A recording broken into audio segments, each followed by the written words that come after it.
the New York Times, breaking news. Trump is expected to name Marco Rubio as Secretary of State, and the libertarians are screaming and banging on the table, outraged. They do not like this choice. The president-elect appears to have settled on the Florida senator, the nation's top diplomat, which also opens up the door to, I don't know how it works in Florida. Do they appoint a replacement then for Marco Rubio pending the next election? I think Rick Scott, Not Rick Scott, yeah, DeSantis. That's make an appointment. DeSantis will appoint someone. Yes, I believe so. They say President-elect Trump is expected to name Senator Marco Rubio of Florida as a Secretary of State. 3 people familiar with his thinking said on Monday. I love that. Familiar with his thinking. So it's not real news. Is this I'm seeing everybody tweet this and they're treating it like real news. But it's 3 people familiar with his thinking. So it's it's like the Minority Report androids and the ball. Yeah, exactly. The ball's coming down. Yeah. So there's 3 there's 2 twins and a woman, and they're floating in a vat of water. Yes. And the wooden ball is carved out with Marco Rubio's name, and then they grabbed it and they're like, this proves it. Exactly. These precogs, they can see the future or into Trump's brain, apparently. They go on to say Trump could still change his mind at the last minute, the people said. Oh, here we go. You know what, man? This is why I don't like... This is just filler. This is garbage. You know, and everybody on Twitter is going like, breaking news. I'm seeing people tweet like, that's it. Trump has chosen Marco Rubio. The New York Times is running fake news, okay? That's just it. Fake news. 3 people who know how Trump thinks. Okay, well, I believe Trump is expected to name himself general manager of McDonald's in the Pentagon because I'm familiar with his thinking and he thinks a lot about McDonald's. So take my word for it. He loves fries. He could still change his mind at the last minute, though. So if he could change his mind. If tomorrow it's not announced that Trump is the general manager of the McDonald's in the Pentagon, then I was right the whole time, but he changed his mind, which I was double right then because I said he could. I can't believe this is the news. They go on to say Rubio was elected to the Senate in 2010. He initially found himself at odds, blah, blah, blah. I don't know. I don't know why this is the breaking news that everyone's sharing right now. Do we think this doesn't even sound real? I cannot stand the corporate press. Okay, here's the real segment. The New York Times is fake news garbage that is running fake news garbage, and we keep entertaining it for some reason. The left has always, these guys are always telling the narrative, and the right is always following along with this. And it's baloney. Who cares about these? Like, okay, I'm sure X is right now full of people saying Marco Rubio. It is. Yep. And it's all like, what do you say? Someone familiar with this thinking. And the people on the right need to start making their own narratives. Otherwise, they're going to keep following their narratives. It doesn't make any sense. So over and over again. Here's Reuters. What does Reuters say? Trump taps Marco Rubio for Secretary of State, sources say. Okay, what is that?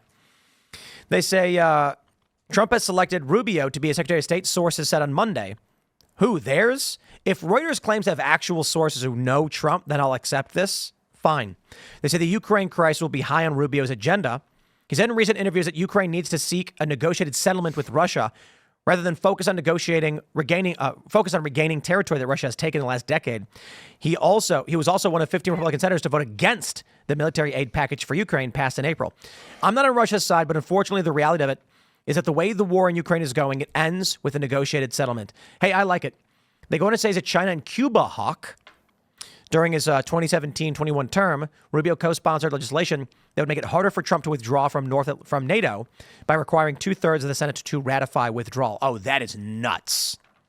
So I don't know, man. If they do pick Rubio, here's what would happen in Florida. The position would be filled temporarily by governor appointment from DeSantis, and then at the next general election, that would be up for election, and that would be for the balance of his term through 2029. And you know, it don't matter because it's going to be a Republican. It's going to be a Republican. Yeah, Florida is so dark red at this point. Right. Apparently, socialism is deeply unpopular with people who have fled socialism. Yeah. Imagine that. Imagine that. I think socialism is deeply unpopular with people who live under socialism, and socialists are often fighting with other socialists. And it's almost like the Groundskeeper Willie meme. Socialists, they ruined socialism. None of them agree on what socialism is anyway. But more to the point, are we concerned that Rubio is going to be a war hawk? I'm seeing some people say that he's an interventionist, and maybe he's only taking the stance on Ukraine because he wanted the job. I don't know much about him, but if he wants to back Trump and back the movement, then he wouldn't be. But maybe he's just like, sure, Trump, Ukraine, we'll get it negotiated. And he's in the back of his head, he's like, and we're going to go to nuts on Iran.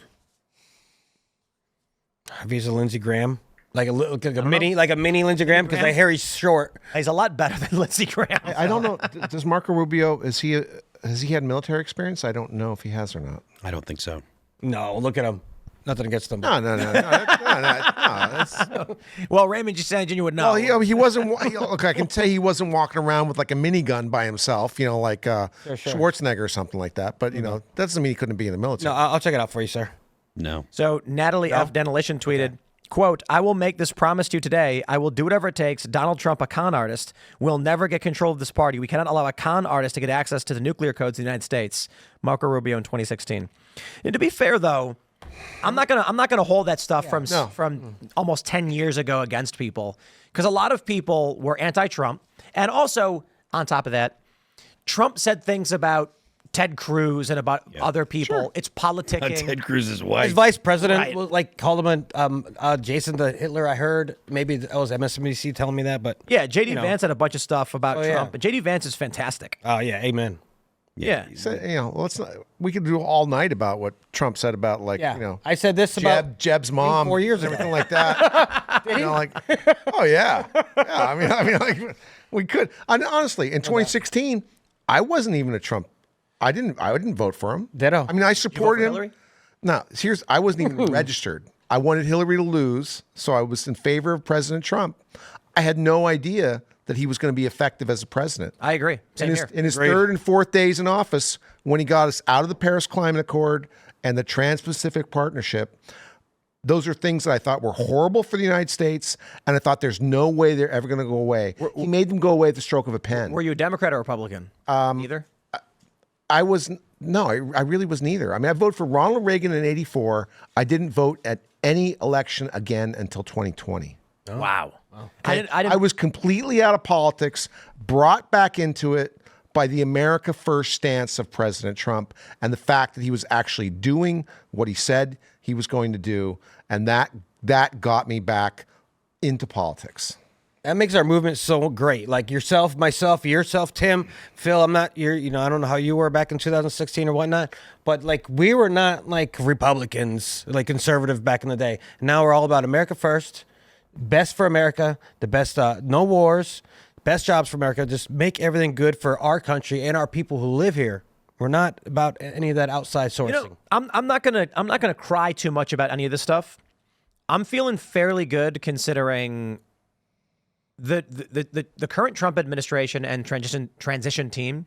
You got RFK Jr., you got Tulsi Gabbard, you got Elon Musk. Amen. There's too much pressure against the bad policies to make it as that prominent. I'm feeling fairly confident right now with the way things went, that there's enough good people with lots of influence who are going to be on the phone in 2 seconds if they start playing games.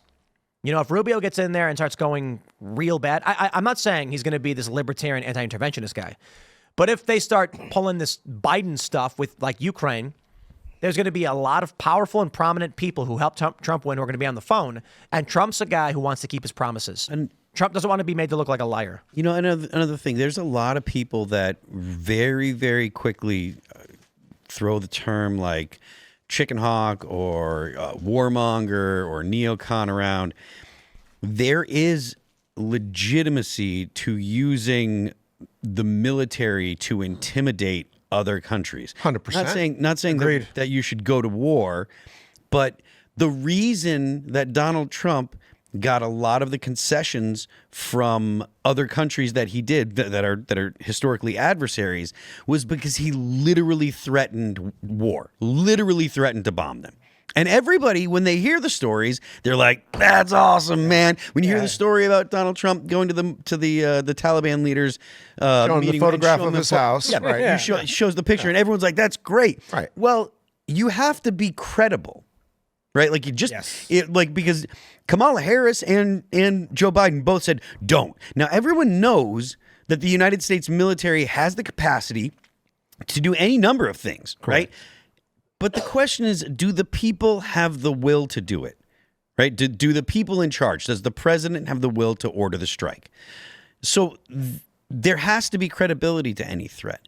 And the idea of being like, oh, this guy's a warmonger, that guy's a warmonger, blah, blah, blah. Oh, if Marco Rubio comes in, then we're just going to be in every war, blah, blah, blah. The president is the executive. He is the commander in chief. Marco Rubio will not be making the decisions. He will not be making the decisions. Now, there's rumors. Now, Marco Rubio's just a rumor. We've heard rumors of people like Kash Patel at CIA and stuff like that. Yep. These people are not the same type of people as someone like Pompeo. They're not the same type of people as the current Secretary of Defense. They're just not. They're not Anthony Blinken. Well, you know what really kind of calms me down a little bit is that at least this time I can text some of these people. I mean it. I'm thinking about it, and I'm like, I mean, that makes sense. 4 years ago, 8 years ago, these are old school, bureaucrat DC swamp monsters, Unapproachable. The people that he's got in now, I know, And further a handful of them. to that, and furthermore, like Which says a all lot the people, about us. all the people that were brought in before in 2016 when Trump won, they were atrociously unprepared. They were incredibly unprepared, and that's part of why Donald Trump got railroaded. That's part of why he was so ineffective to doing the things that he wanted to. Donald Trump himself was unprepared. He didn't think that he was even going to win. He said it himself. He didn't think he was going to win on election night. So the fact that Donald Trump has had 4 years to prepare for this. It's night and day difference. It's a total different thing. Yeah. There are going to be people that he's going to bring in that the libertarians are going to say, that guy's a warmonger, blah, blah, blah. Because guess what? Everybody is a warmonger to the libertarians, okay? That's just the way they behave. That's just what they say. If you would think of using military force, then you're a warmonger. Then you're a war. Like there's a significant portion of the Libertarian Party that are unserious because they respond to everybody with the same thing. As long as we don't have Bolton and his mustache, I'm good. I don't want John Bolton's mustache either. As long as that's not happening, but the point that I'm making is there are going to be people that it is good. There are going to be, and this is a good thing, to have people that know how the government works. Because if you have people that don't know how the government works, you end up with Donald Trump's first term. Thanks for checking out this clip from Timcast IRL. Make sure to watch the show live Monday through Friday at 8 p.m. Subscribe to this channel, and we will see you all there.